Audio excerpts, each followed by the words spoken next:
أعوذ بالله من الشيطان الرجيم بسم الله الرحمن الرحيم الحمد لله الذي جعل لكل شيء سببا بالمشيئة والصلاة والسلام على ترجمان ألوهيته ودليل وحدانيته سيدنا محمد المبعوث بباهر المعجزات لتأييد رسالته وتصديق هدايته وعلى آله وأصحابه وأتباعه أجمعين ولا حول ولا قوة إلا بالله العلي العظيم عدد كل حرف كتب ويكتب أبد الآبدين ودهر الداحرين اللهم فقهنا في الدين وعلمنا التأويل اللهم فقهنا في الدين وعلمنا التأويل اللهم فقهنا في الدين وعلمنا التأويل اللهم رب اشرح لي صدري ويسر لي أمري واحلل عقدة من لساني يفقهوا قولي أما بعد فقال الشيخ المؤلف رحمه الله تعالى ونفعنا بعلومه في الدارين آمين يا رب العالمين. Su'ila radhiyallahu an, adakah barang yang mengena bagi orang yang mukmin daripada kebinasaan atau musibah melainkan makifarat Allah akan dosanya? Maka dijawabnya, kalau tu naskah tu macam huruf dal lah deh. Cuba.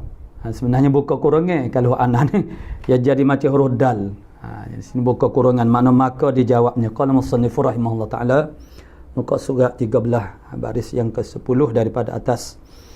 Su'ila radhiyallahu anhu, ditanyakan akan radhiyallahu anhu, adakah barang yang mengena bagi orang yang mukmin daripada kepayahan atau musibah melainkan mengkifarat Allah Taala akan dosanya? Tu. Adakah makna musibah, bala, masyaqqah, makna syada'id, tu gugur dia tu lah.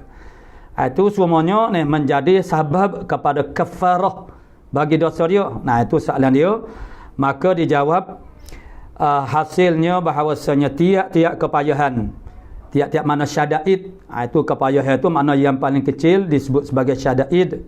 Kemudian kalau dia naik, makna saiz dia besar sikit, yang tidak biasa-biasa ni maknanya dipanggil sebagai musibah. Makna musibah ni benda yang datang secara tidak disangka ni.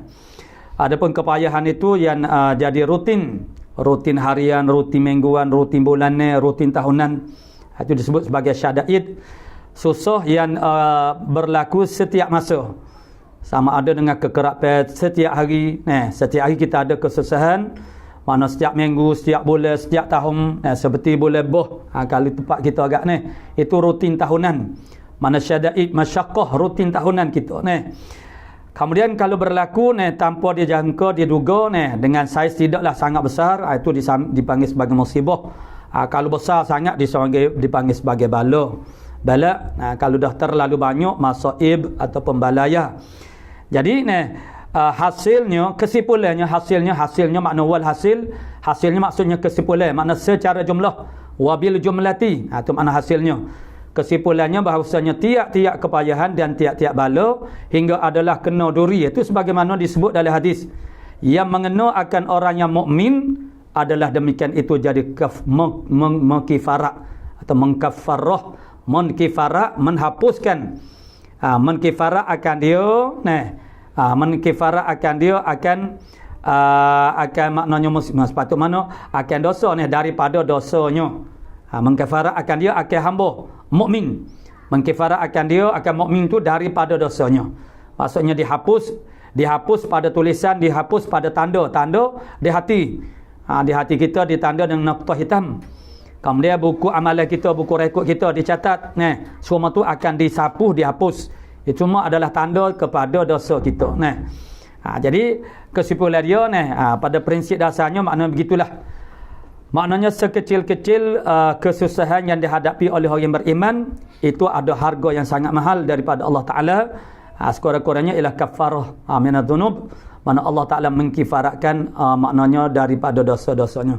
Dengan sebab itulah maknanya orang beriman ini ialah orang yang sangat beruntung. Qad aflahal mu'minun, itu kenyataan Allah Taala dalam ayat yang pertama daripada surah Al-Mu'minun adalah sangat-sangat benar. Beruntung orang beriman ni, maknanya dapat nikmat beruntung, kena susah beruntung ni.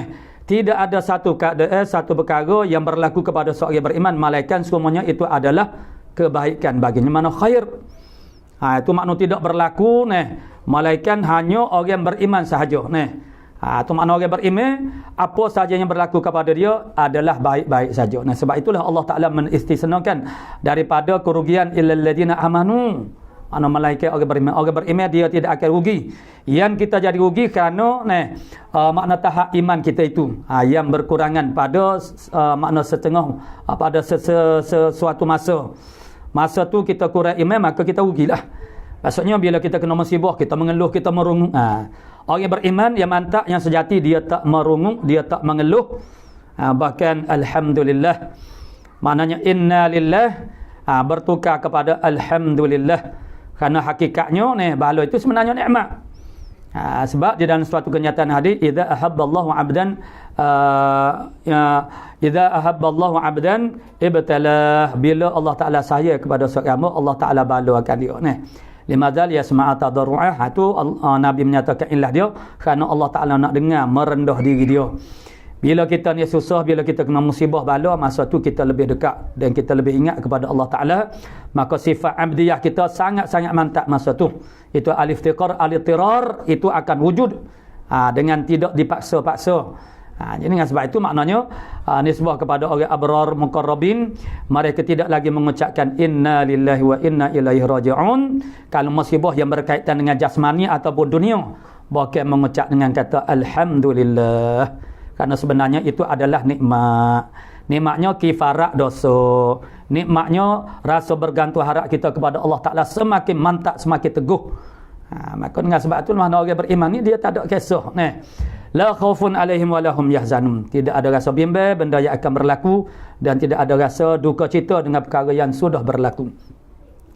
Jadi itu adalah prinsip dasar daripada Qawaiduddin yang sangat mudah, yang simple. Maksudnya inilah dia panggil sumber motivasi kepada orang beriman. Kesusahan, musibah, bala itu adalah sumber motivasi. Semakin mantap, kuat orang panggil teguh hati dia kepada Allah Subhanahu Wa Taala. Kerana sebenarnya ujian dengan kesusahan itu lebih mudah berbanding dengan ujian dengan kesenangan. Qala musannifu rahimahullah taala suila radhiyallahu an, daripada hadis Nabi sallallahu alaihi wasallam, al-kayyisu man dana nafsah wa amila lima ba'dal maut. Maka apa makna kayyisu? Ini pun di antara hadis yang agak masyhur juga. Maka dijawabnya radhiyallahu anhu, makna al-kayyisu makna kalau kita terjemah dia punya terjemah harfiah dia dulu dalam bahasa Melayu kita ialah makna orang yang cerdik, orang yang pintar. Tapi apa murad? Itulah maksud daripada soalan yang ditanya Makna al-kayyis, orang yang mempunyai akal lagi melihat-lihat ia yang ada maslahah bagi dirinya. Orang yang ada akal dan melihat memandang kepada perkara yang ada maslahah bagi diri dia. Itu makna orang cerdik. Dia kerjakan yang memberi faedah kemudian daripada matinya. Maknanya dia buat apa saja perkara yang memberi manfaat, memberi faedah, memberi manfaat tu takluk kepada memberi faedah kemudian daripada matinya. Itu makna orang cerdik. Orang cerdik mana orang yang buat benda yang menguntungkan untuk kehidupan akhirat. Gitulah. Jadi kita nak ungkapkan itu macam-macam, boleh macam-macam kita nak ungkapkan atau kita nak ibaratkan. Orang cerdik ni ialah orang yang mencorak kehidupan yang sebenar baginya. Itulah hidup akhirat. Sebab Nabi kata la aisha illa aishul akhirah. Tidak ada kehidupan yang sebenar melainkan kehidupan akhirat. Kerana hok sakit sematinya ialah akhirat, hok sedap semati pun ialah akhirat. Dengan sebab tu tak kisah sakit susah di atas dunia, kerana hok tu semesek je. Biarlah sakit atas dunia, tapi akhirat memang senang, maknanya bahagia. Itu makna orang cerdik. Orang cerdik maksudnya orang melakukan perkara yang memberi faedah, manfaat, keuntungan, kebertuahan, kehidupan selepas daripada mati. Itulah orang yang cerdik. Sebab selepas daripada mati itu abadan sarmadan, dengan tidak ada hak. Jadi itulah yang cerdik. Yang kita ni maknanya bersungguh-sungguh bertukuh lumung berusaha gigih untuk mencapai sedikit kesenangan dunia yang hanya kadar masanya sangat sebentar je. Tu. Itu makna tak cerdik orang panggil. Orang cerdik ialah orang yang orang panggil membentuk kehidupan yang sebenar untuk diri dia, ialah kehidupan di akhirat kelak. Itu murak dengan al-kayyisu. Itu sebenarnya hadis ni makna dia pun adalah sangat zahir. Sebab Nabi sebut wa amila lima ba'dal maut. Itu dah zahir dah sebenarnya.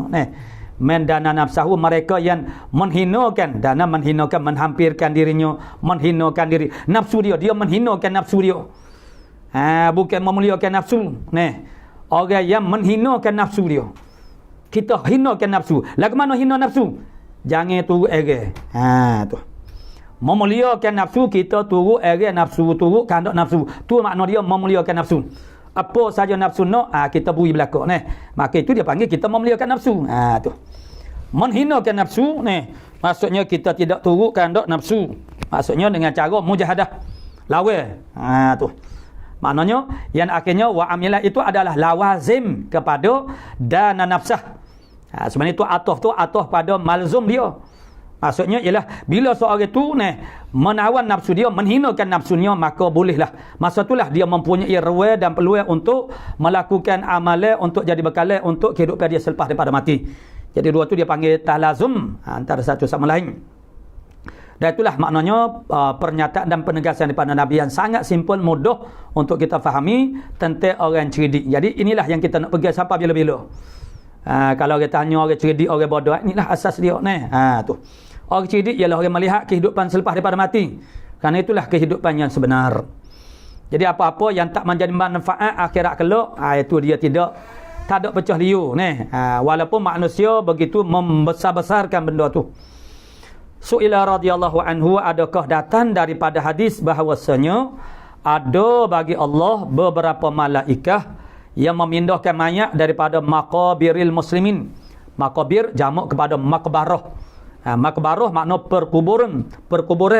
Kalau sos-sos sebutir-sebutir itu dipanggil qabrum. Qabrum lain, maqbarah lain. Maqabir jamak kepada maqbarah, makna tanah perkuburan. Jadi ada ke tak sebut dalam hadis, ada waris hadis ke tak? Malaikat ada orang panggil beberapa malaikat yang memindahkan mayat daripada maqabiril muslimin. Daripada kepada maqabiril kufar. Jadi ialah hak manusia kita ni orang panggil kita berdasar kepada apa yang zahir. Yang zahir seorang itu makna Islam di tanah perkuburan muslimin. Zahir seorang itu makna kafir di tanah perkuburan orang kafir. Tapi kadang-kadang ada seorang itu ialah mukmin dengan Allah Taala, itu panggil mukmin pada batin. Iman dia sah sebagaimana ada dah dulu. Persoalan dulu. Iman dia sah, cuma tidak sah pada batin, tidak sah pada zahir sahaja. Oleh kerana dia sah pada zahir, maka diperlakukan orang panggil hukum zahir, yakni dia ditanam di tanah perkuburan orang Islam. Tu. Pada dia tu maknanya maknanya dia tu makna kafir misalnya tu huk munafik, huk sengati. Huk munafik sengati, bukan huk munafik huk kita duduk kita berkecek bab munafik sekarang. Dia ada dua munafik ni. Huk munafik ni, nifak itu adalah orang panggil tahap kekufuran yang paling jahat. Tu. Sekarang orang menuduh orang Islam sebagai munafik. Munafik ni ialah orang kafir. Dia tahu dia kafir. Tu munafik sebenarnya. Munafik sejati makna dia tahu kata dia tu munafik. Makna dia kalau orang kata dia kafir pun dia tak marah. Dia tahu dah dia kafir. Sekarang kalau kita kata seorang itu munafik, dia marah sebab pada sangkaan dia adalah Islam. Apa yang ada sekarang ialah orang Islam yang berperangai dengan beberapa perangai ataupun ciri-ciri orang munafik. Tu maknanya kita kena ihtimal lagu itulah. Sebab kalau huk munafik betul-betul gak kafir lah. orang kafir lah. Tu. Jadi kita jangan bermudah-mudah. Maksudnya kita kena orang panggil ihtimal. Bila kita sebut mada munafik itu maksudnya mereka itu bersifat dengan sifat-sifat munafik. Supaya kita kata jadi Yahudi, nak jadi Yahudi lagu mana? Orang Yahudi tidak akan mengaku kita jadi Yahudi. Sebab Yahudi ni satu bangsa yang sangat mulia ni. Semua bangsa yang selain pada Yahudi adalah bangsa belaka ni. Itu makna i'tiqad dia, anutan dia ni. Sebab tu dia sanggup buat apa saja ni. Orang Yahudi dia hanya nak memesunkan akidah umat Islam daripada akidah Islam itu saja ni. Makna Yahudi ni bukan agama dakwah. Tidak sebagaimana Kristian. Kristian ni agama dakwah sebagaimana agama Islam. Agama dakwah maksudnya agama yang orang panggil menarik orang lain masuk dalam agama dia ni. Ya sebenarnya agama Kristian tu sebenarnya adalah dia panggil wasilah saja, wasitah kepada Yahudi. Dia tak boleh. Dia orang lain nak masuk dalam agama dia tak boleh. Dia hanya bangsa Yahudi saja ni. Mana kita ni tak layak. Sebab bangsa Yahudi telah dipilih oleh Allah Subhanahu Wa Taala. Jadi maknanya dia punya orang panggil alat untuk nak orang panggil supaya manusia ni orang panggil tawakuf kepada satu agama ni. Tapi bukan agama Yahudi. Itulah diciptakan agama Kristian. Yang agama Kristian itu juga adalah agama dakwah sebagaimana agama Islam lah. Tu. Qala musannifur rahimahullah taala. Jadi persoalan yang dikemukakan, ada kodok bagi Allah Taala malaikat yang kejadiannya pindah mayat daripada kubur, daripada maqabiril muslimin kepada maqabiril kufar, dan memindahkan mereka itu akan mayat daripada maqabiril kufar kepada maqabiril muslimin. Sebaliknya. Kerana manusia ini berhukum berdasar kepada zahir. Ya batin tu hanya Allah Subhanahu Wa Taala tahu. Jadi oleh kerana tersalah parking tepat ni, jadi adalah malaikat yang akan tukar, passing, begitu. Adakah ada hadis begitu? Maka dijawabnya adalah kata itu tiada asal pada hadis, yakni tiada sah bukan daripada hadis. Ini bukan perkataan hadis. Begitu jelah. Tu. Maka tidak dinisbahkan kepada siapa-siapa dia ni. Ini perkataan siapa dia ni. Kata balah ni tak ada. Tinggal lagi kita cari sendirilah kalau kita nak tahu ni. Siapa dia ni? Mari kata lagu ni. Tapi soalnya mu'alif kita kata tak ada asal dia daripada hadis. Su'ila radhiyallahu anhu, adakah datang hadis bahawasanya iblis baginya pada pohonnya yang kanan zakar dan pada pohonnya yang kiri faraj. Jadi ni ada kodok ni sebut dalam hadis bahawasanya iblis ni pohon kanan dia tu ada zakar, pohon kiri dia ada faraj. Dimasukkan zakarnya pada farajnya, maka keluar ia 10 biji telurnya. Dan menetas telur itu satu-satunya 7 syaitan. Sini mana 10? Jadi 70 lah. Mana 10 biji telur dan mentah telur itu satu-satunya 7 syaitan. Yalah. 70 lah. 70. Jantan dan betinanya. 7 satu-satunya telur saat ni syaitan jantannya dan juga betinanya. Tu. Jadi ada kodok sebut dalam hadis begitu. Maka dijawabnya radhiyallahu anhu yang demikian sebagaimana soalan tak nilah adalah dihikayat oleh Imam Qurtubi. Jadi perkataan ini adalah nisbah kepada Imam Qurtubi. Demikian itu. Tu dalam kitab mana pun dia tak ada ayat juga. Tapi kita boleh carilah mana-mana daripada kitab Qurtubi. Adakah dia panggil tafsir dia ke ataupun mana-mana tak tahulah. Cuma ini kata mu'alif kita makna radhiyallahu anhu bahasanya ini adalah perkataan Imam Qurtubi. Su'ila radhiyallahu an, daripada berdesing telinga itu. Tentang berdesing telinga. Manusia bunyi. Adakah tuntut daripada seorang itu bahawa berkata tak kala itu. Adakah dituntut? Dituntut kena kata tu. Adakah dituntut tu sama ada wajib, kalau sebut kata tuntut sama ada wajib ataupun sunat. Tapi dia umum, dia itlaqkan maksudnya tuntut. Adakah dituntut? Baca Allahumma dzakir man dzakarani bi khair. Ya Allah ya Tuhanku, ingatkanlah akan mereka yang ia ingat akan daku. Ingatkan dia tu bi khair, dengan kebaikan. Yang dia sebut akan daku dengan kebaikan. Kita nak orang sebut nama kita tu berakal dengan benda yang baik saja. Itu merupakan doa. Tu. Maknanya Tuhan mau ingat dan mau sebut, dia boleh pakai dua-dua. Mana ingat atau sebut, orang yang ingat akan daku ataupun sebut akan daku dengan kebaikan. Masa telinga kita berdesing tu maknanya dituntut baca lagu tu ke tak? Gitu. Dan maka dijawabnya radhiyallahu anhu, maka iaitu perkataan tiada mengapa dibaca akan dia. Mafhum daripada kata tiada mengapa dibaca akan dia tu maksudnya tidaklah dituntut. Tu kalau kita nak ambil mafhum cara ibarat kita. Sebab dia supaya kita berkacaklah. tak apa nak baca. Maksudnya apa dia? Bukan maksud dituntut begitu. Malaikat ada penjelasannya lain pula. Jadi itu adalah penegasan menyatakan kata nak baca boleh. Boleh nak baca Tapi adakah dituntut? Dari segi ibarat tidak ada kekuatan ataupun makna yang menunjuk bahasanya ia dituntut. Tu. Cuma dia kata tak apa nak baca. Maksudnya boleh, makna harus. Tiada mengapa dibaca Maknanya telah meriwayatkan dia kata baca Allah mazakir man zakarani bi khair ini semasa berdesin telinga oleh Ibnu Sakan. Jadi tiada mengapa dibaca akan dia, maksud dia harus. Kalau setakat kenyataan radhiyallahu anhu ni makna tidak dituntut dah. Sebab soalnya dia dituntut ke tidak, dia tak ada jawab dituntut. Dia kata tiada mengapa, boleh nak baca tu. Harus tiada mengapa dibaca, tapi boleh jadi dituntut juga jadi maknanya boleh jadi dituntut. Itu makna kita ihtimal lah.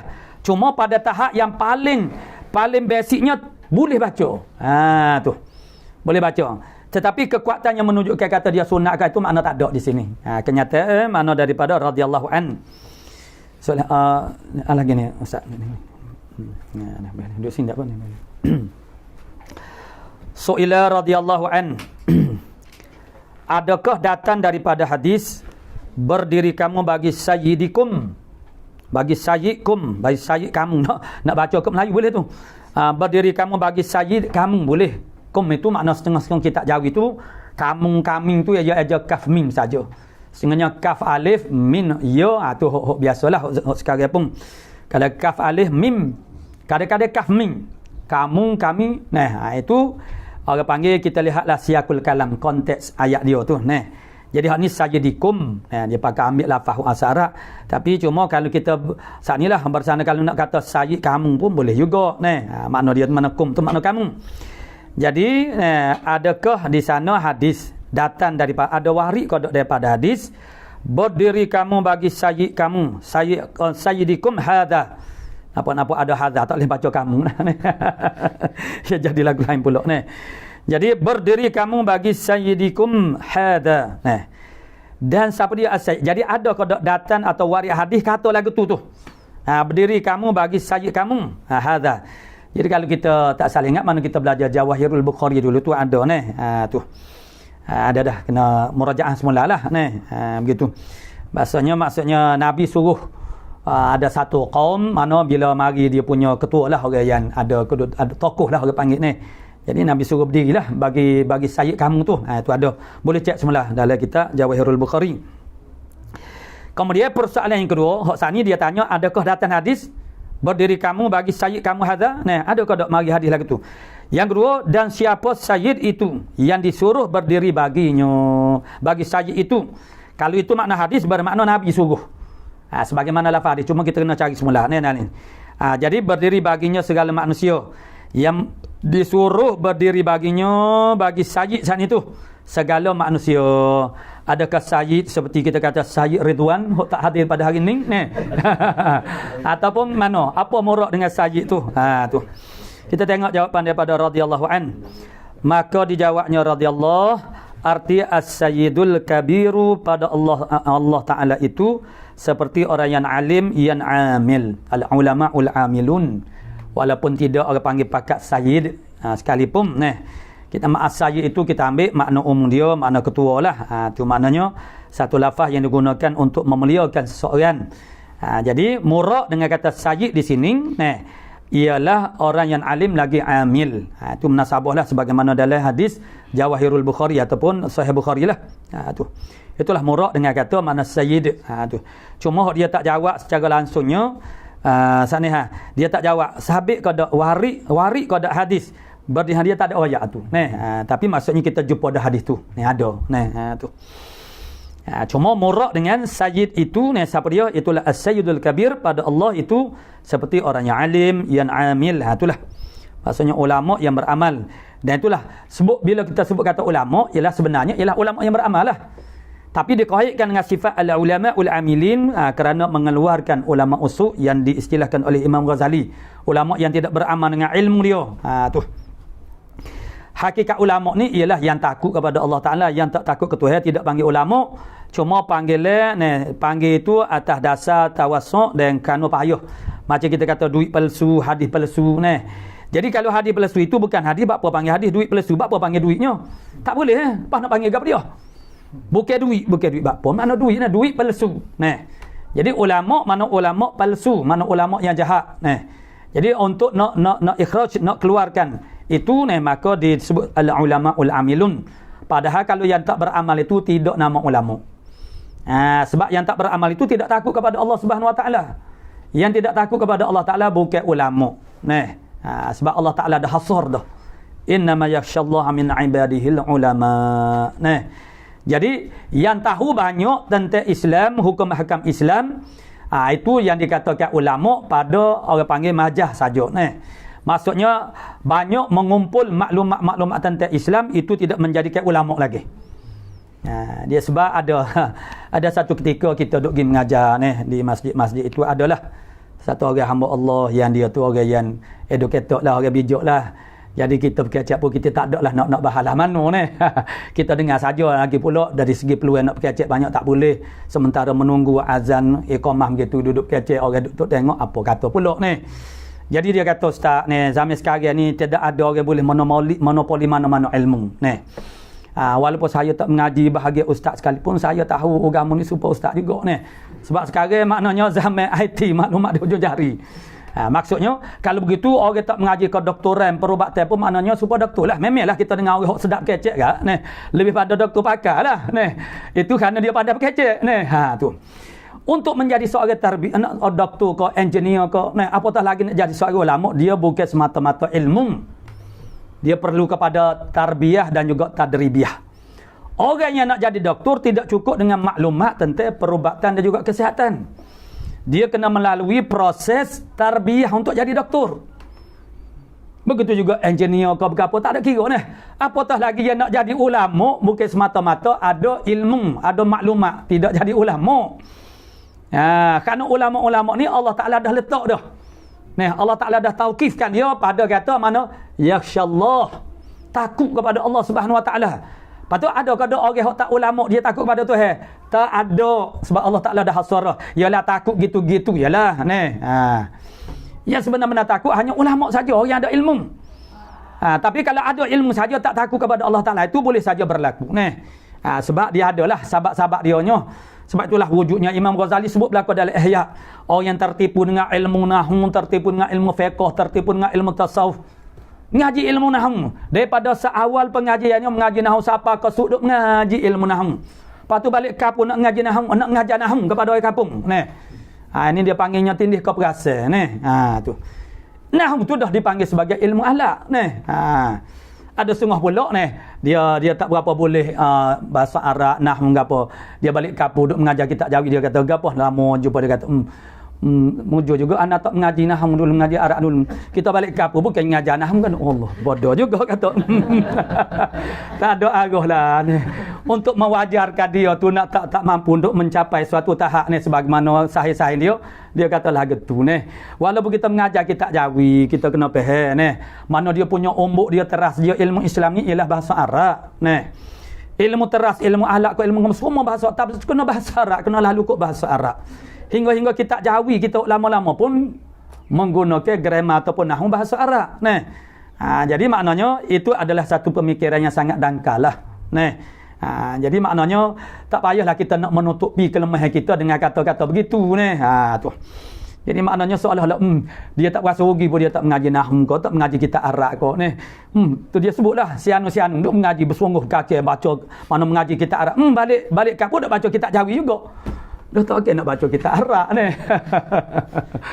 itulah makna dangkal maknanya Quran lah orang panggil Quran orang panggil tak berapa siapalah mana jadi maksudnya ialah ilmu alat kita seorang tu maknanya dia asyik dia seronok mengaji ada orang tu mengaji tajwid siapa permula siapa kan mengaji Quran yang dinamakan ulumul Quran itu ialah belajar tajwid dan juga tarannum semata-mata itulah belajar Quran bagi dia sedangkan tuntutan Al-Quran itu adalah peringkat yang paling asas basic untuk membaca mengesahkan baca Quran sedangkan memahami Al-Quran dan melaksanakan Al-Quran, itu tak boleh lagi daripada mempelajari ilmu Quran dan semua ulumul Islam.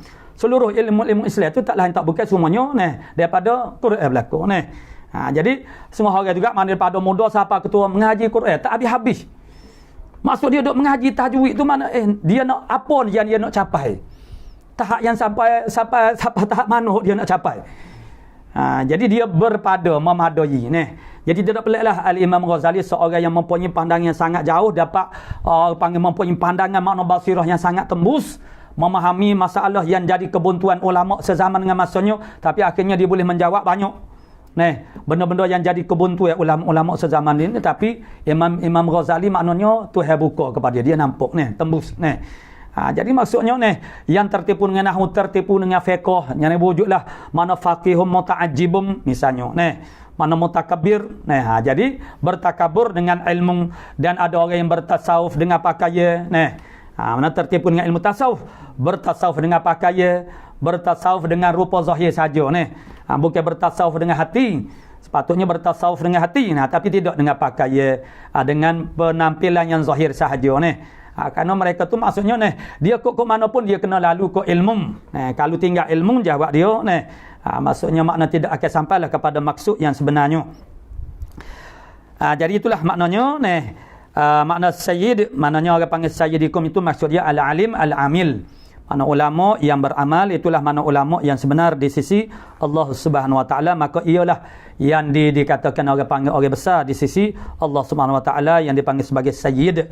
Tu walaupun tidak diletakkan dipangkal nama dia itu sebagai sayyid sekalipun.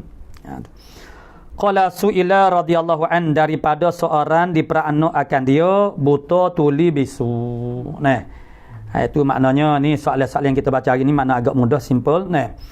Seorang yang dia lahirkan buta tuli bisu. Jadi bisu tu tak ada apa buta tuli. Jadi macam mana lagi saluran maklumat dia dua tu.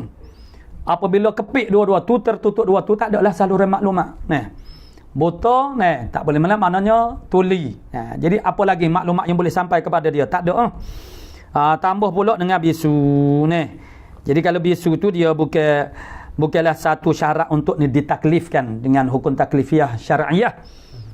Tu buta untuk melihat dengan mendengar itu makna syarat dia tiada dapat ia hendak belajar. Betul lah sebab itulah maknanya seperti hadis Nabi sallallahu alaihi wasallam sebut mana asyaddun nasi yaumal qiyamah hasratan, manusia yang paling menyesal dan paling rugi di akhirat kelak ialah rajulun amkanahu talabul ilmi falam yatlubhu.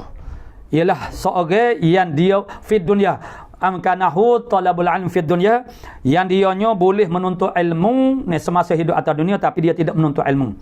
Sebab apa dia boleh menuntut ilmu? Yang pertama akal dia salim, aqluhu makna salim. Yang kedua ialah dia tidak buta tuli. Tu. Dia tidak buta tuli. Jadi apa kata Nabi sallallahu alaihi wasallam? Mana qumu li sayyidikum hada. Dia kata. Itu persoalan yang kita dah baca sana. Kena bangun. Tu duduk bahas hadis ni siapa bagus siapa sayyid tu. Jadi belajar jadi hadis ni mana Nabi kata orang yang paling menyesal di akhirat kelak ialah orang yang dianya boleh belajar masa hidup atas dunia. Sebab apa dia boleh belajar? Yang pertama akal dia maksudnya salim. Yang kedua dia tidak bisu, tidak buta serentak. Itu dia boleh belajar. Yang ketiga sebab apa seorang itu boleh belajar? Boleh nak tanya. Boleh nak tanya ustaz lah. Mana? Yang pertama seorang itu boleh belajar. Dia panggil mungkin imkam li talabil ilmi. Limadha? Kerana dia akal dia sejahtera. Maksudnya kalau kita tolak orang akal dia cedera. Yang kedua dia tidak bisu buta tuli. Yang ketiga agak-agak apa dia? Sebab apa dia seorang itu boleh belajar? Kami tanya saja kat tentu bujeh.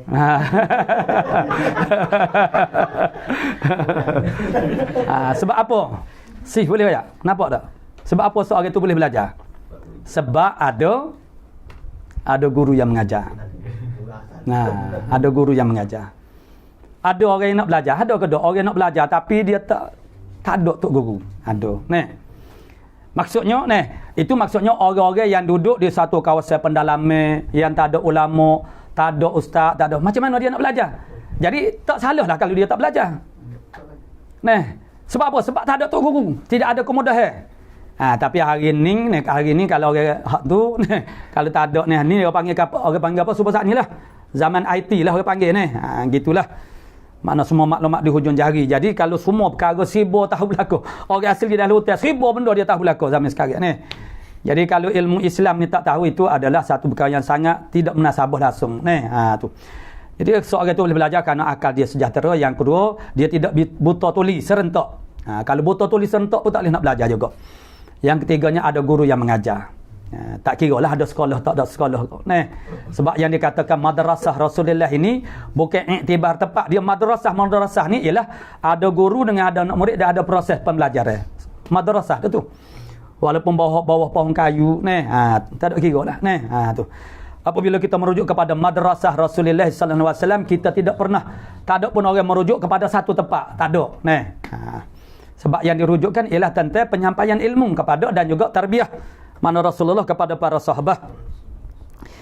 Jadi apa kata seorang yang buta, tuli, bisu, tiada dapat ia hendak belajar suatu daripada Islam ni sekali-kali, adakah ia daripada mukallaf? Ini mana benda-benda tu benda yang basic lah, mana mudah Maka jawabnya adalah orang itu tiada mukallaf, yakni tiada diberatkan hukum atasnya. Mana itulah masuk dalam firman Allah Subhanahu Wa Taala, wa ma kunna, makna ni sebab dia tak sapa juga maknanya ahlul fatrah tu makna wa ma kunna nu'adzibina hatta nab'atha rasulah. Tapi pada maknanya macam samalah, tak sampai seruan agama tu. Sebab orang panggil tak ada saluran yang boleh masuk. Saluran maklumat tu tak ada. Sebab dia buta serta tuli. Tu. Adapun bisu tu adalah alat melaksanakan amal. Sebahagian daripada alat untuk melaksanakan amal. Pendengaran dengan penglihatan itu ialah untuk menerima. Bukan saja melaksanakan, makna menerima. Tu. Alat penerima tu tak ada. Jadi dia tidak ditaklifkan oleh Allah Ta'ala kerana mereka tidak ada imkan, tidak ada kemampuan untuk memahami agama. Su'ila radhiyallahu anhu, apa yang dinamakan bid'ah pula dah. Apa? Dia simple aja. Kita turutlah, kita tak payah panjang-panjang lah. Jadi bid'ah ni sebutir kita mau dua kita Jadi su'ila radhiyallahu anhu, apa yang dinamakan bid'ah yang wajib? Terus direct. Dia tanya dia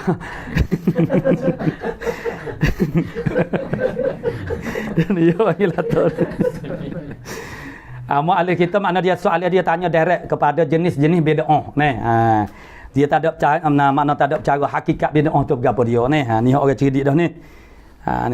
Jadi apa dia yang dinamakan bid'ah yang wajib, apa misalnya dan bid'ah yang sunat, dan bid'ah yang makruh, dan bid'ah yang haram, dan bid'ah yang harus. Jadi daripada persoalan yang dia tanya saat itu, makna kita faham bahasanya dia sudah secara tak langsung telah membahagikan bid'ah itu kepada hukum taklifiyah sebagaimana sultan ulama, pembahagian taksim daripada sultan ulama. Sebab dia sultan ulama itulah Syekh Ibn Abdis Salam. Dan digelarkan juga sebagai Bai'ul Muluk, penjual raja-raja. Mana Ibn Abdis Salam ni suatu ketika dia menjadi mufti di Mesir. Tetapi berlaku pertembungan dia dengan raja sebagaimana berlaku pertembungan Imam Nawawi dengan Malik Zahir di Syam. Sama.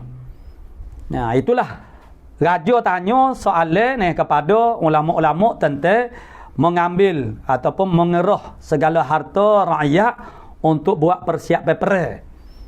Sama. Itu Malik Zahir di atas surat kepada Imam Nawawi. Itu berlaku di Syam. Selaku seorang mufti. Maknanya dia tanya, akhirnya dia tanya ulama lain, kata boleh. Sebab itu keperluan negara. Keperluan negara. Maka jawab dia kata, sebelum saya menjawab, orang panggil mengharuskan, mana raja mengambil harta daripada rakyat, raja kena menghabiskan dulu harta yang ada pada gundik-gundik dia. Itulah jawapan Ibn Abdis Salam. Ibn Abdis Salam dalam kitab Aqaid Iman pun banyak, dalam kitab fiqh pun banyak juga, dan pandangan dia tu biasanya agak terik. Dalam Faridah kita pun ada, dalam bab ikhlas dia nak 100%. Jangan lompan 1% pun. Kerana berdasar kepada ayat yang terakhir daripada surah Al-Kahfi. Baru nama tidak menyentuhkan, baru nama ikhlas. Ikhlas ni makna tak ada campuran. Hakikat ikhlas ialah tiada campuran. Itu makna hakikat ikhlas. Ikhlas tu dia ada makna dia yang zahir, maksudnya makna kita qasdkan buat suatu perkara hanya semata-mata kerana Allah Subhanahu Wa Taala. Tapi hakikat dia ialah tak ada campuran sikit rabuk. Nah, sebagaimana sekarang orang minum air kopi ke dia sif? Air kopi pracampur air kopi pracampur sekarang zaman kita minum air kopi pracampur zaman anak budak-budak dulu tak ada ni air kopi pracampur tak ada ni. Dia bermula dengan 2 in 1 dan sekarang sampai kepada 27 dalam satu. Akhirnya jadi gap dia. Jadi nyakit. Nah, pada asalnya nak kebaikan. Orang melihat memanglah manfaat dan khasiat bagi unsur-unsur reba, tapi kimianya, campurannya dia akan menghasilkan rizal yang berbeza. Nah, yang akhirnya ilmu kita yang dangkal ini akhirnya terbatas ini akan mengakibatkan orang panggil kesan yang buruk. Jadi ini benda ni mana dah maklum dah. Nak rayaknya mula-mula timbul dulu 2 dalam 1. Kemudian 3 dalam 1. Sampai sekarang 27 dalam 1. Bubuh sibo. Sibo bubuh lakuk ni. Akhirnya dia jadi tak molek lah. Jadi air kopi yang khalis, air kopi cap badak tu lah. Air kopi khalis. Maksud dia tak ada campur apa-apa. Kalau orang kecil manis dia tak ngagula pun tak campur. Itu baik. Dia kopi dia ada khasiat juga. Jadi tak campur gula, maka kopi saja-saja. Itu makna khalis. Dan air khalis betul-betul air bersih itulah. Sesuatu yang baik itu ialah sesuatu yang bersih daripada apa-apa campur. Jadi hakikat ikhlas itu tidak ada campur. Yakni min haitsu aghrad, daripada sekira-kira gharak melakukan amal itu hanya semata-mata kerana Allah Subhanahu Wa Taala. Itu maknanya daripada sekira makna hakikat. Jadi begitulah juga makna bid'ah ni. Maknanya Is Ibn Abdul Salam saat ni, dia orang panggil digelar sebagai sultan ulama kerana dia seorang yang sangat tegas dan berani, sehingga dia berdepan dengan raja. Dengan raja mana raja marah. Kerana maknanya Is tidak mahu memberi fatwa secara jelas lah. Maksudnya bila diminta fatwa itu, Is kata boleh, tapi ambil dulu kakah-kakah mah yang ada di tubuh badan gundik-gundik raja tu hama. Jadi ambil hal tu dulu. Jadi raja nak marah kepada Is, akhirnya dia memecat Is daripada mufti dan menghalau Is. Jadi Is pun tak ada apa dah orang taksir ke dia. Gulu tikabakan, tikabata ni. Lalu nak rehlah nak berpindah lah. Apabila Is nak berpindah daripada Mesir, maknanya rakyat Mesir maknanya pakat ikut dia. Orang gigi raja sudah kerja raja, tak ada rakyat nak mengetah lagu mana akhir sekali terpaksa panggil semula Is. Zaman dulu apabila umara dengan ulama bertembung, maknanya manusia menyokong ulama. Jadi ialah sesuai dengan keberanian ulama zaman dahulu dan juga sikap makna yang ditarbiah oleh ulama manusia sendiri. Hari ni kalau umara dengan ulama bertembung, jawab dia siapa dia? Tu. Jadi itu kita tak boleh katakan orang panggil ulama-ulama kita sekarang itu penakut juga tapi suasana dah berubah. Saat ni orang zaman dulu kalau bertemu umara dengan ulama, mereka sokong ulama. Sekarang kita tak boleh nak harap lagi. Begitu. Jadi itulah mana sehingga dia tu digelar sebagai sultan ulama. Jadi mana raja saat ni dia terpaksa kena pujuk Ini kata tak boleh dia nak pergi dah. Dia mau halal agak Tadi pujuk-pujuk maksudnya dipujuk mana raja pun tak apalah. Maknanya sebab kalau Is lari daripada Mesir, maknanya rakyat akan turut pergi. Akhir sekali dah begitu dipujuk-pujuk, makna Is kata boleh dengan syarat, ada syarat, bersyarat Jadi Is mengambil kesempatan itu, dia panggil orang yang cerdik dalam dakwah, dia kena ambil kesempatan. Sebagaimana dalam kitab Durratun Nasihin cerita Nabi diperangkapkan oleh Abu Jahal dengan telaga bir di hadapan rumah dia. Itu maknanya digali lubang telaga dan Nabi supaya Nabi jatuh dari telaga tu. Dan Abu Jahal dia berpura-pura demi kura untuk menarik perhatian Nabi. Sebab Nabi ni akhlak dia bukan dengan sahaja dengan teman, dengan kawan, bukan dengan musuh pun Nabi berakhlak. Nabi ni sebab setiap hari Abu Jahal ni dia akan cari jalan untuk pergi jumpa dengan Nabi. Dia tak sah dalam satu hari itu dia tak pergi jumpa Nabi dan tanya jelek wak menganyi wak sakit hati Nabi. Memang tidak sah. Memang itu dah jadi orang panggil rutin hari-hari dah. Tu nasib makan air minum dia dah. Sehingga bila satu hari ni Nabi tak nampak batai dua Abu Jahal, Nabi tanya ni. Jadi memang dia pakat dah. Jadi orang royak lah kata Abu Jahal demi kuro. Nabi pun pakai sipes siap nak pergi ziarah selalu. Sebab dia musuh. Kita orang mari royak kata ni sahing kita masuk uak. Terima kasihlah tu royak ni. Pas sehari-sehari kita tangguh ni kau dulu. Kabar-kabar sahing kita tu bek uak ni. Malu matul. Sahing ni tak ada bergaduh lah mana. Nabi ni musuh. Musuh makna dia pergi ni. Makna pergi ziarah ni. Abu Jahal pun dah dapat merasa dia dah orang panggil duduk dalam rumah dia tu duduk ke tadi action dah ni. Pakai selimut demi kuro ni. Tu. Dia pun dapat merasai dah keharuman bauan tubuh badan Nabi itu sudah dapat dirasa. Nabi kau dekat. Tiba-tiba bau itu jadi semakin berkurangnya semula. Dia pun kita aku celah lebih tengok, Nabi Yuten jadi dia pun pecahkan semut dia berongga ke pintu nak kita tanya Nabi, apa tak jadi mari ziarah dia. Terkai ke pintu buka pintu nak pergi amat Nabi cak belebok jatuh dalam telaga dia gali sendiri. Itu dalam kitab Duratun menyebut Nabi menyebut mana sempena kejadian ini Nabi kata man hafara bi'ral lil akhil muslimin waqa'a fih. Siapa dia gali lubang telaga untuk memudaratkan saudara dia akan jatuh pada. Maksudnya sama ada jatuh lubang tu ataupun lubang yang seumpama lagu tu. Maksudnya bukan kata lubang saja kita khianat kepada saudara kita fillah, kita akan kena juga atas dunia. Mungkin di akhirat tu sama telah lah. Jadi dia jatuh dalam lubang tu Abu Jahal ni kalau kita boleh gambar ke perangai dia ni jenis perangai huduh mulut gagal tepak ramai gitulah perangai dia ni jenis tak malu kok orang tu perangai Abu Jahal dia menguar panggil budak-budak dia mari budak-budak hamba dia mari pakat tebing telaga saat ni tu maka dicampur ke tali untuk menaikkan dia tak siapa sambung lagi tali tak siapa sambung tali tak siapa juga. Akhir sekali dia pun tahulah tak ada orang lain yang boleh mengangkat dia naik malaikat Muhammad. Lalu dia suruh budak dia cari Muhammad, Nabi Muhammad sallallahu alaihi wasallam. Nabi pun mari duduk birat telaga tanya gua Abu Jahal tolonglah aku. Dia kata boleh aku nak tolong dengan syarat mu beriman. Aku boleh tolong awak naik atas darat. Dia makna pendakwah dia kena ambil kesempatan. Kita tolong orang tu kita kena fikirkan suatu keuntungan dari sudut dakwah. Jangan mentah-mentah tak apa kita buat baik dulu biarlah semula lah pulak kita. Jangan rugilah. Ambil peluang jadi Abu Jahal sanggup tak apa aku akan beriman. Nabi Allah tangan siapa? Nabi akak naik atas darat Nabi kuat Musahi Muhammad. Tak ada dah nak beriman. Tapi tak apalah jadi kita kena ambil kesempatan mana dia ada dakwah, mana perkara-perkara yang boleh menguntungkan. Jadi dia ambil kesempatan sebelum daripada ni dia memang dia nak tegur tu payah Jadi raja melantik menteri-menteri di antaranya ialah daripada kalangan hamba-hamba iaitu tawanan daripada Parsi. Mereka masih lagi berstatus sebagai hamba. Maka dari segi hukumnya tidak boleh. Tak boleh Jadi benda ni pun sama ada telah dinyatakan diberitahu jadi sekarang maknanya buat syarat boleh. Tapi maknanya menteri yang dilantik daripada kalangan hamba mesti dipecat dan dijual. Sebab dia adalah hamba. Maka dengan sebab itulah digelar juga Ibn Abdul Salam sebagai Bai'ul Muluk. Muluk itu maksud merujuk kepada menteri-menteri daripada kalangan hamba ni lah.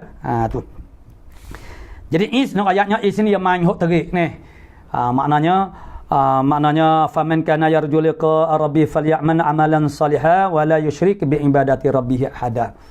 Mana syirik dalam ibadat itu maksudnya tidak ikhlas. Maksudnya tidak boleh ada 1% pun li ghairillah kerana lain daripada Allah Taala. Imam Ghazali mengambil jalan. Mana Ibn Hajar Al-Haytami boleh tengok dalam kitab Faridah ada, dalam kitab Pedoman Semajmu'ah pun ada, dan kitab-kitab lain pun ada jadi Ibn Hajar Al-Haytami kata tak kiralah asalkan ada ikhlas 1% kerana Allah Taala. Bolehlah kau ada 1%. Sebab wa man ya'mal mithqala dzarratin khairan yarah. Maka ikhlas itu juga adalah amalul qalbi. Mana yarah engkau dapat lihat Imam Ghazali dalam kitab Faridah dia sebut tengok ba'is kepada melakukan amal itu hok mana lebih banyak lillahi ta'ala ataupun li ghairihi. Kalau lillahi ta'ala lebih banyak maka dapatlah dengan sekadarnya. Kalau lebih banyak li ghairihi, jawab dia tak dapat. Kalau 50-50 sama banyak, jawab dia telur aja, kosong juga. Makna tak dapat juga. Maksudnya kena rajih balik lillah. Hak tu pun habis ring kena berkaca ni. Itu makna Imam Ghazali dia ambil pandangan yang agak boleh dicapai lah kepada kita orang awam. Tapi kalau pandangan Ibn Abdussalam nak cari 100% tak ada capur sikit rabuk gak ni. Payah ada orang makan kau minum kopi cap adaknya ni. Tapi hok lan ni dia mau nak mudah. Dia mau beli sakut di dapur panu hok percampure berlaku ni. Hak tu tak apalah makna nasi kerabu ke berapa tu tidak ikhlas tu nasi kerabu tu. Sebab dia duk capur ni. Nasi kosong, nasi kholis. Nasi kosong, makan nasi kosong saja. Sebagaimana Saudi makan nasi kosong saja. Tak jangan. Yalah. Tak jangan makan nasi kosongnya. Makan nasi saja dengan sayur je lah ni. Tu. Kalau dia nak makan juga kurang pun dia buat hailah dah. Buat titiye ni, buat lelok ni jatuh lah kurang ni. Jadi bukan dia sengelim pisah dak. Tu. Qala musannif rahimahullah taala. Jadi apa yang ditanyakan dalam soalan ni ialah tentang bin'ah yang wajib bin'ah itu sebagaimana taksim oleh Ibn Abdussalam. Imam Syafi'i dia bagi kepada dua ya ni, makna sayyi'ah dengan hasanah. Tu. Jadi boleh juga anak-anak bawa satu takrif daripada seorang Dr. Abdul Malik Ibn Abdul Rahman Al-Iraqi yang Sa'idi. Dari kitab dia buat satu kitab soal bid'ah. Takrif bid'ah ke beliau. Hak lughawi tu lughah tu hak pada bahasa ihdatsu syai'in la nazira lahu sabiqan. Itu dari segi bahasa. Mana mengadakan sesuatu yang tidak ada bandingan baginya yang terdahulu, tak ada sampel. Itu mana ihdas. Itu dari segi bahasa ihdatsu syai'in la nazira lahu sabiqan. Adapun bid'ah pada istilah yang dinukilkan oleh Dr. Abdul Malik Abdul Rahman As-Sa'idi Al-Iraqi dalam kitab dia. Ni takrif dia yang jami', tengok dia buat takrif bid'ah. Ihdatsu fa'lin aw i'tiqadin aw qaulin, 3. Mengadakan perbuatan ataupun i'tiqad ataupun perkataan. Jadi dia bid'ah ni sebenarnya berlaku dalam bab aqaid, dalam bab syariat.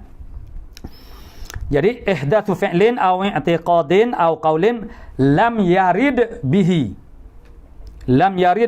idznun minasyari'i lam yarid bihi idznun minasyari'i fi kitabin, mana izin daripada syariat tu, fi kitabin au sunnatin au ijma'in au qiyasin.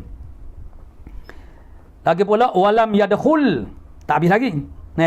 Lam yarid bihi idznun minasyari'i fi kitabin au sunnatin au ijma'in au qiyasin walam yadkhul tahtal qawaidi wal mabadi'il ammati, dan tidak masuk di bawah mana-mana kaedah dan juga mabadi'. Tu aja sebenarnya mabda' ini istilah zaman sekarang. Mabda' dan juga kaedah tahtal qawaidi wal mabadi'i al-ammati lil Islam. Itu makna umum. Itu pun umum lagi tu. Mana tidak masuk di bawah mana-mana kaedah dan juga mabda' yang ammah lil Islam. Ataupun satu lagi ni au ni ataf kepada ihdasun. Au ihdatsu ma yu'aridu zalika. Tu ni. Ataupun mengadakan barang yang bercanggah demikian hak sani ke dia. Jadi makna ma yaridu bihi izun minasyari' tu wa yukhalifuhu, dan menyalahikan dia. Tu ana baca semula ni secara ihdatsu fi'lin aw i'tiqadin aw qaulin lam yarid bihi iznun minasyari'i fi kitabin aw sunnatin aw ijma'in aw qiyasin wa lam yadkhul tahtal qawaidi wal mabadi'i al-'ammati lil Islam aw ihdatsu ma yu'aridu zalika wa yukhalifuhu. Jadi kalau kita lihat kepada takrif bid'ah ini makna luaslah ni. Ni maksudnya ialah sebagaimana yang paling masyhur yang biasa jadi bertilikoh gak ni, di antara yang mengatakan tiap-tiap hak Nabi tidak kata, tidak buat gak, tu bid'ah selalu. Itu satu takrif yang sangat-sangat sepik ni. Tu. Yang ni maknanya mengadakan satu perbuatan ataupun i'tiqad ataupun perkataan yang tidak datang dengannya dengan salah satu daripada perbuatan i'tiqad kan iznun minasyari', izin daripada syari'. Siapa dia syari'? Allah Subhanahu wa taala. Allah Subhanahu wa taala fil haqqi dan Nabi fil majaz. Syari' kata izin daripada syari' itu di mana? Fi kitabin. Boleh saja izin daripada syari' itu ialah dalam kitab. au sunnatin ataupun dalam hadis au ijma'in, izin syara' itu lalu daripada mana ijma' ulama, au qiyasin. Jadi kalau masih lagi ada qiyas mana ijma' ulama, maka itu tidak boleh dikatakan mana bidah. Walam yadkhul, lagi pula dia tidak masuk tahtal qawaidi, di mana bawah di bawah mana-mana kaedah fiqh. Wal mabadi'i sama mabda' al-ammati lil Islam, maknanya kaedah-kaedah yang umum bagi Islam. Itu sebagaimana yang maklum dalam kaedah fikih, ataupun mengadakan barang yang bercanggah dengan hak sat nilah, hak izin daripada syariat sat ni. Jadi kalau kita nak ringkas agak, maksudnya mengadakan perbuatan i'tikad atau perkataan yang tidak datang dengannya oleh izin daripada syariat. Tu sekat tu memadai dah. Kemudian izin daripada syariat tu mana? Fi kitabin atau sunnatin atau ijma'in atau qiyasin. Kemudian walam yadkhul tahtal qawaidi awal mabadi'i al-ammati lil Islam. Tu. Itu makna baru boleh dikatakan sebagai bid'ah. Jadi apabila tidak muafakat tentang takrif ini, jadi tak akan selesailah perbalahan. Sebab dia pakai takrif lain, kita pakai takrif lain. Tu. Qala musannif rahimahullah taala, kita terus kepada persoalan yang dikemukakan. Maknanya orang yang bertanya dia tidak nak tahu apa dia makna bid'ah. Itu tambah daripada kita. Hanya dia nak tahu mana bid'ah wajib, misal dia apa, maka dijawabnya radhiyallahu anhu bahawasanya bid'ah yang wajib itu seperti ia belajar ilmu nahwu. Itu bid'ah yang wajib. Tinggal lagi wajib apa dia, sebab wajib ni ada hak fardu kifayah, ada juga fardu ain. Maka hukum belajar ilmu nahwu itu sendiri adalah maknanya pada dasarnya ialah fardu kifayah. Tetapi dia boleh jadi ta'ayyun bagi setengah orang. Kalau memang dia telah mentakyinkan diri dia belajar tafsir umpama, wajiblah dia kena belajar nahwu. Tu. Pada dasarnya belajar ilmu nahwu ijal fardu, mana wajib tapi wajib fardu kifayah lah. Nahwu dan saraf dan ilmu ala yang terhenti di atasnya, di atas ilmu ala sana dapat mengenal daripada kitabillah dan sunnah Rasulullah sallallahu alaihi wasallam. Situ maksud dia nya. Apa yang kita payah nak fahamnya. Jadi belajar nahwu semua tu ialah tepat mana tepat, berarti maknanya kalau kita tidak lalu kod nahwu sarah dan ilmu-ilmu alat, macam mana kita nak faham Al-Quran hadis? Tak boleh nak faham. Kena belajar ma'ani baru boleh faham Al-Quran. Dan barulah berkesan kita menyampaikan ajaran Islam kepada manusia. Kerana itu dibahaskan dalam ilmu ma'ani. Nak betul berkecek, kena belajar berkecek bahasa Arab lah. Tu kena belajar ilmu nahwu. Orang Arab sendiri pun berkecek tak betul jalan ni. Dia baca kitab ni pun itu pengalaman kita. Dia baca kitab ada baris ni pun dia baca ikut sedar je. Dia bermudah-mudah, dia ikut biasa baca lagu mana. Tu. Jadi cermat kita orang Jawi lah kalau hok cermat tu. Tu. Hok tahulah sebab dia pun maknanya malaikat yang belajar lurah, belajar nahwu, dia tahulah macam bahasa Melayu kita jugalah. Itu maknanya contoh bid'ah yang wajib kerana mendabikkan syariat Allah Taala itu wajib. Tapi itu bukan wajib fardu ain lah. Mendabik itu makna mencatat, merekod. Mentadwinkan kitab itu tujuan dia nak dabik lah. Nak dabik ilmu Allah Ta'ala, syariat Allah Ta'ala. Kena buat tanda. Kena sipir. Kalau tidak, dia akan jadi buku cakacik habis. Tak tahu apa nama. Dalam keadaan ulama duduk susung maulid comel ni pun orang kucar boleh. Kucar. Sebab apa kucar tu? Kerana tak belajar, mana tak sapa, mana tak hak ilmunya. Sebab tu makna ikut sidar. Ulama susung comel dah. Ulama tulis kitab tu berdasar kepada kaedah, bukan ikut sidar. Dia tulis dah kaedah-kaedah ilmu apa pun dia ada qawaid. Qawaid ni ialah pagar. Pagar kepada ilmu. Ilmu nahwu dia ada qawaid dia. Ilmu fiqh dia ada qawaid dia. Apa buat qawaid? Buat pagar fiqh tu. Buat pagar aqaid tu. Akidah-akidah ni buat pagar. Buat pagar bila ada pagar tu mudah nak buat pedoman. Maka tu ialah kaedah-kaedah usuluddin. Ada kaedah dia juga. Bukan sembarangan jadi makna dia ada akidah, dia ada aqaid, mana ada aqaid, mana ada akidah. Kemudian akidah ni dia ada qawaid dia pula.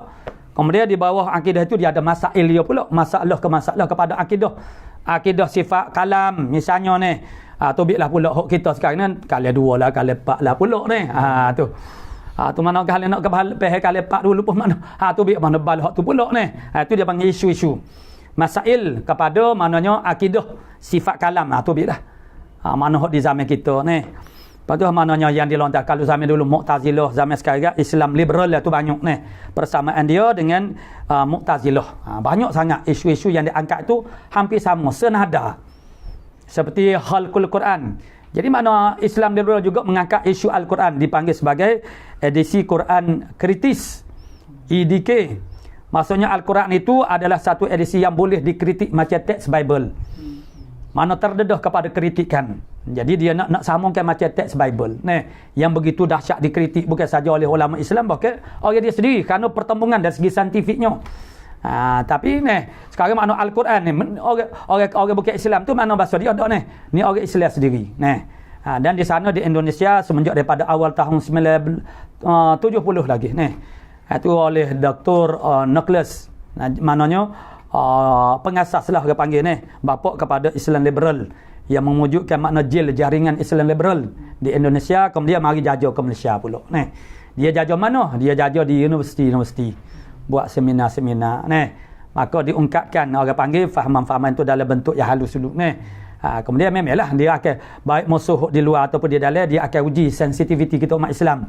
Kalau nak dia tak boleh wihuk terik selalu teratih dulu. Teratih maknanya kalau kita tak peka tak ada gapo gak, dia akan teruskan dengan lebih lagi. Tu. Jadi maknanya belajar ilmu-ilmu ini ialah ilmu-ilmu alat ini kerana nak mendobitkan syariat tu. Nak pagarkan dia, nak orang panggil nak tanda nak tahdidkan. Kalau tidak dia akan jadi bercampur gaul habis. Tak tahu gapo dia tu. Maka orang tak boleh nak bezalah. Jadi sekarang mana ilmu Islam tu dia ada ilmu akidah tauhid. Kalau zaman Nabi tu tak adalah begitu. Zaman Nabi adalah zaman Nabi adanya adalah Islam, iman, mana ihsan. Maka itu akhirnya semuanya telah dipecahkan. Kerana mendobitkan syarat itu wajib. Kemudian mari pula fiqh tahwilat misalnya membuat satu dobit lagi pertambah mana selain daripada Islam, iman dan juga ihsan, tambah pula asyaratus sa'ah pula tu tengoklah tu. Itu sebagai orang panggil tanda-tanda kepada agama. Biar kita tu nampak sebab bila kita kata jaga agama, jaga agama tu gapo dia? Lihat kepada afrod dia tu.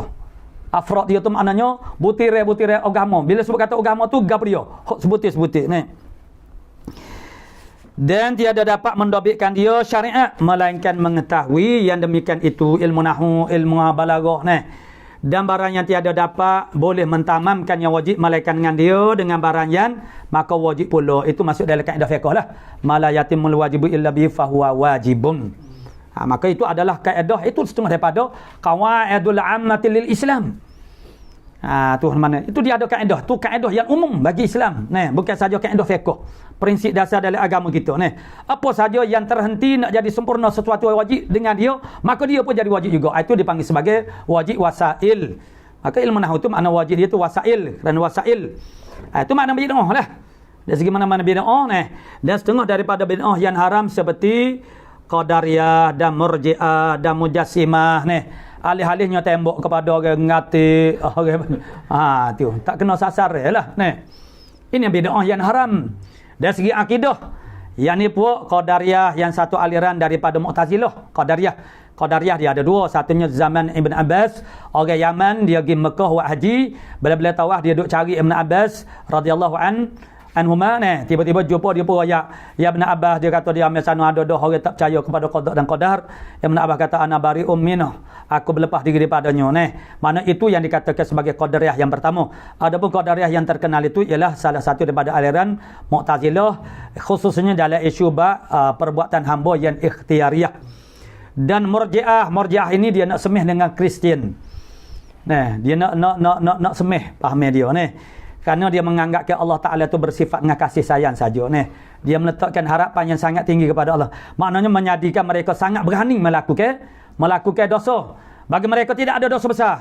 Khawarij pula dosa besar berlaku makna mana orang afrod daripada orang Khawarij tak buat dosanya Murji'ah tu aku balikkan daripada Khawarij. Murji'ah ni semua dosa tu kecil berlaku tak apa buat dosa, kita bertobat. Tu yang Maha kasih sayang, Maha mengampun. Itu makna puak-puak Murji'ah sejarah dasarnya begitu. Dan juga mana Mujassimah. Itu semua tu itulah bid'ah. Dalam bab aqaid itu makna bid'ah yang haram. Dan menolakkan mazhab mereka itu daripada bid'ah yang wajib pula. Menolakkan orang panggil mazhab mereka itu bid'ah juga. Tapi bid'ah yang wajib. Masuk yang pertama, kategori yang pertama. Maka wujudlah orang panggil ilmu akidah tauhid dengan wajahnya yang sebagaimana ada itulah daripada orang panggil mazhab Asy'ariyah tu. Apa wajah dia tu begitu ni? Wajah itu kerana nak menolakkan orang panggil bid'ah dalam akidah yang ada pada masa tu lagu tu. Maka wajah itu kekal sampai sekarang dan masih relevan lagi. Masih boleh kita guna ni. Tu.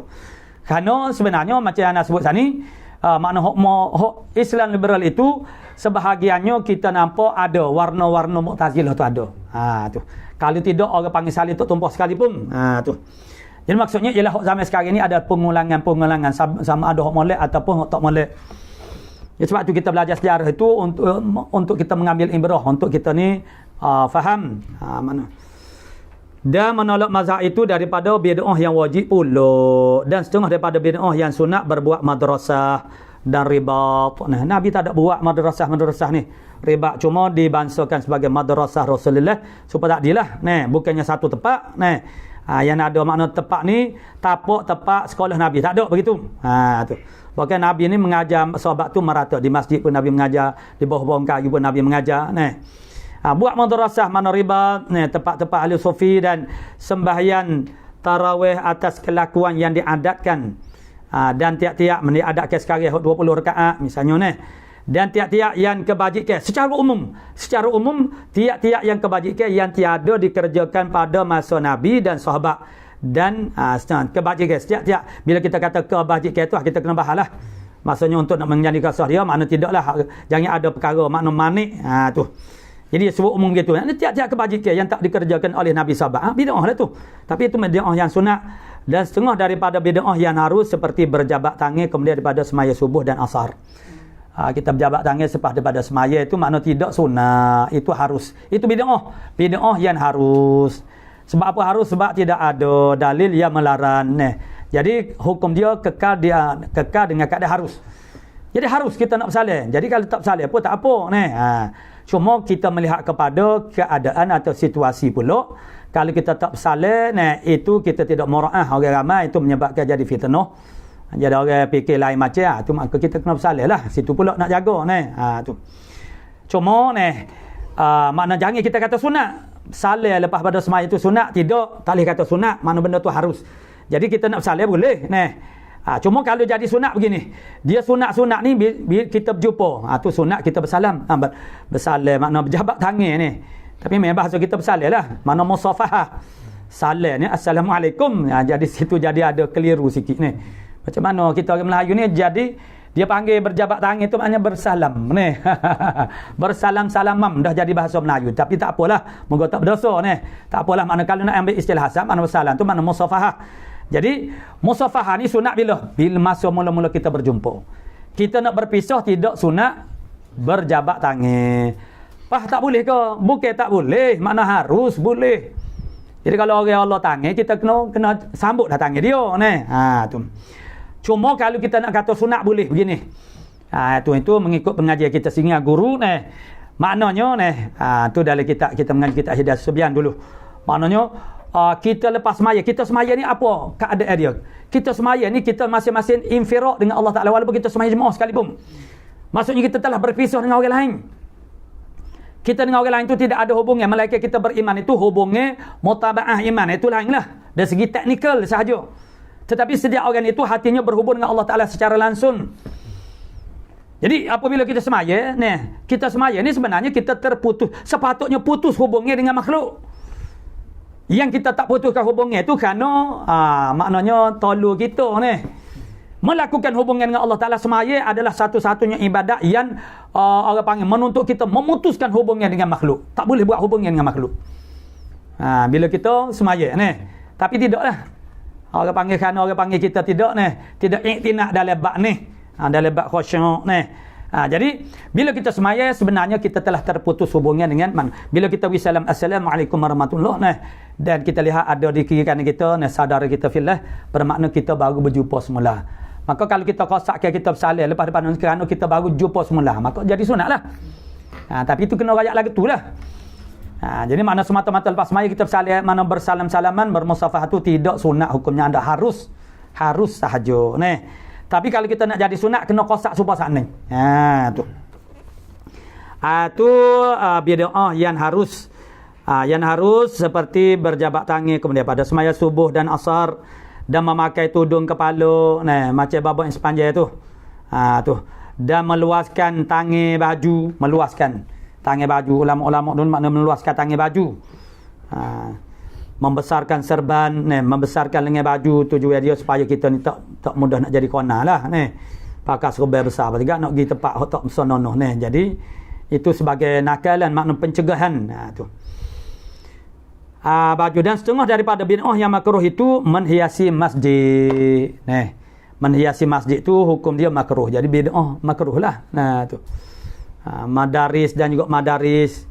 Maksudnya orang panggil kerana itu melalaikan dan juga membazir. Tapi itulah yang berlaku sampai sekarang. Sekarang tak ada dah orang panggil tak sampai juta tak ada tak boleh nak buat masjid. Kalau tak sampai juta tak usah kata nak buat masjid lah. Semua juta-juta berlaku. Tu. Sekarang orang bertawah itu ada disebut dalam hadis. Maksudnya Nabi mengatakan umat Islam akhir zaman ni makna berbangga dengan masjid. Dengan nama Islam dengan masjid. Bukan imarah masjid tu. Tapi dengan binaan masjid. Tu.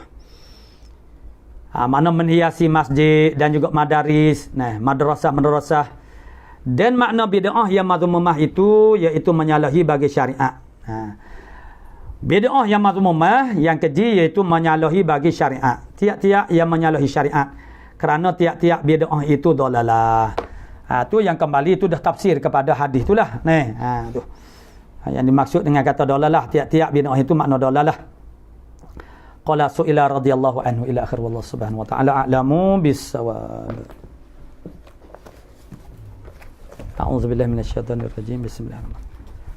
Alhamdulillahilladzi nahmaduhu wa nastaghfiruh wa na'udzu billahi min syururi anfusina wa min sayyiati a'malina faman yahdihillahu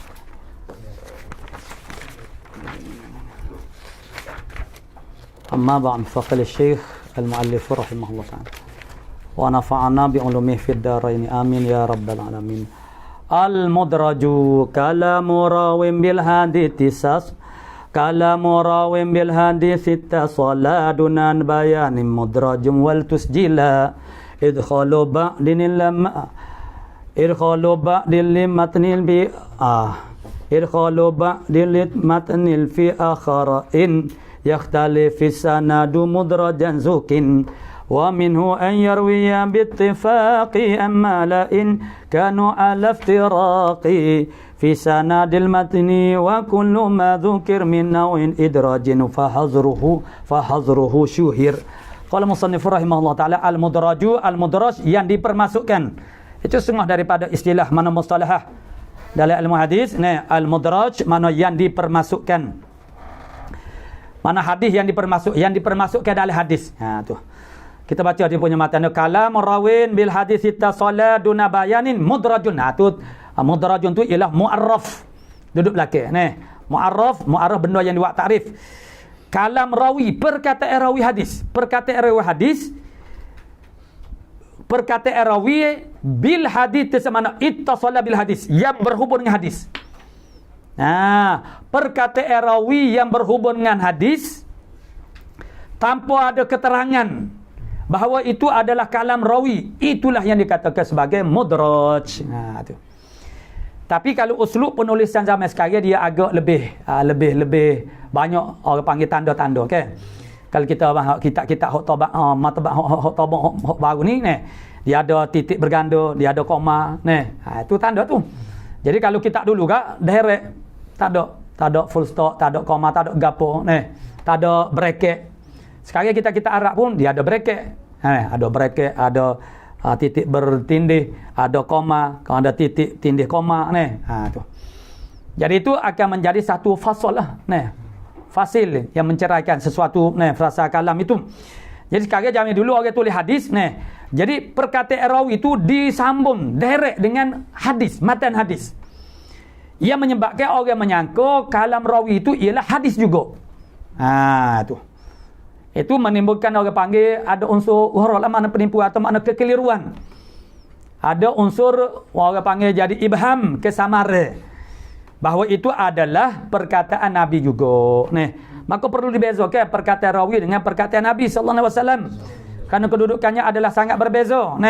Kerana kalam Nabi ni maqalatul Rasul itu adalah sebagai hujjah, mana sumber hukum, masdar bagi ahkam syariah. Jadi di situ maknanya perkataan rawi itu disambung terus. Jadi kalau bentuk penulisan sekarang dia tak berlaku lagi tu. Sebab dia akan ada bracket boleh jadi. Tu. Jadi bersambung terus perkataan rawi itu dengan matan hadis.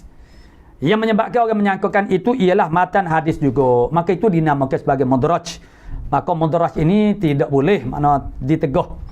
Tak boleh diidrajkan hadis. Kerana dia akan mengelirukan. Wal tusjila, maka tasjil oleh kamu, maksudnya itlaq, mana sebut oleh kamu. Kata idkhalu ba'din limatnin fi akhara. Mau masukkan dengan setengah mata fi akhara, fi matnin akhara. Maknanya jenis-jenis mudraj ini dia ada beberapa jenis. Pada matanya dia memang bila kita berkecek bab hadis dia kena dua selalu. Mata dengan sanad, mata dengan isnad selalu dah. Berlaku mudraj itu, idraj itu pada mata, berlaku pada sanad. Tu. Begitu juga supaya dulu kita belajar mana dia berlaku pada sanad, berlaku pada mata muttarib itu pada mata pun ada, pada sanad pun ada dia begitulah dia berlaku mata dengan sanad. Jadi mudraj itu boleh saja berlaku pada matan ataupun pada sanad. Jadi setengah daripada maknanya idraj ataupun mudraj pada mata makna memasuk ke setengah mata pada mata yang lain. Dia capur mata. Dia capur mata. In yakhtalifi sanadu, jika bersalahan sanad. Mudrajan. Zung makna diketahui akan dia makna akan mudraj juga. Jadi satu jenis mudrajnya ialah dia masuk mata, dia capur dengan mata. Dan dua mata ini mempunyai sanad yang berbeza. Sanad yang berbeza. Kemudian dia capur makna dua mata saat ni. Tu. Itu satu.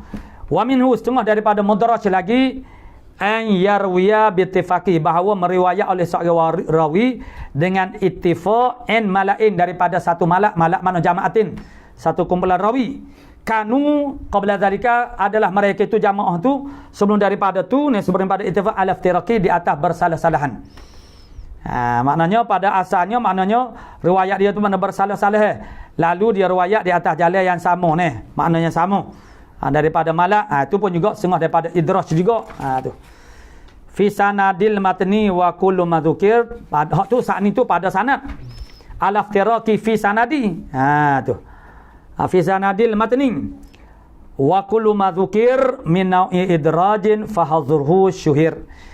Maka tiap-tiap barang yang tersebut bagai-bagai idraj saat itu daripada nau idraj, nau'i idrajin fahadhuru, maka hazarnya ma dzukira, mana kullu ma dzukira min nau'i idraj ni fahadhuruhu, maka tegahnya syuhir, mana syihra makna dimasyhur akan dia, makna ditegah melakukan idraj. Qala musannif rahimahullah taala al-mudraju makna bi siratil maf'ulin, dengan sirah maf'ul, siratun lil matni wa sanadi. Dia adalah sifat bagi matan dan juga bagi sanad. Istilah-istilah hadis ni kadang-kadang sifat bagi sanad saja, kadang-kadang sifat bagi matan saja, kadang-kadang dia sifat bagi matan dan juga sanad. Dua-dua. Maka mudraj itu, hadis mudraj itu boleh saja berlaku pada matan dan boleh saja berlaku pada sanad. Kalamur rawin, yakni sahabiyin au ghairihi, tak ada kira. Perkataan rawi itu makna rawi itu sahabat ke ataupun lain daripada sahabat. Kanal kalamu li nafsihi, adalah kalam itu bagi dirinya rawi, awarihi ataupun lain daripada rawi. Kalam bil hadis muta'alliqun bi qali ittasala, makna berhubung alif tu lil itlaq, ai ittasala bil hadisi min ghairi faslin. Berhubung kalam rawi saat ni berhubung dengan hadis tanpa ada fasal bainal hadis wa baina zalikal kalam. Di antara hadis dan kalam itu tidak ada fasil, tidak ada perceraian. Tu. Mana direct sambung. Jadi mana zalikan bi dzikri qailih. Masalan di antara demikian itu kalam dengan menyebutkan orang yang berkata nya kalam itu, sebagai misal hala kaunil kalam al muttasil bil hadis, hal keadaan kalam yang berhubung dengan hadisan itu duna bayanin, tanpa ada keterangan penjelasan. Kalau ada penjelasan tidak dinamakan sebagai mudraj.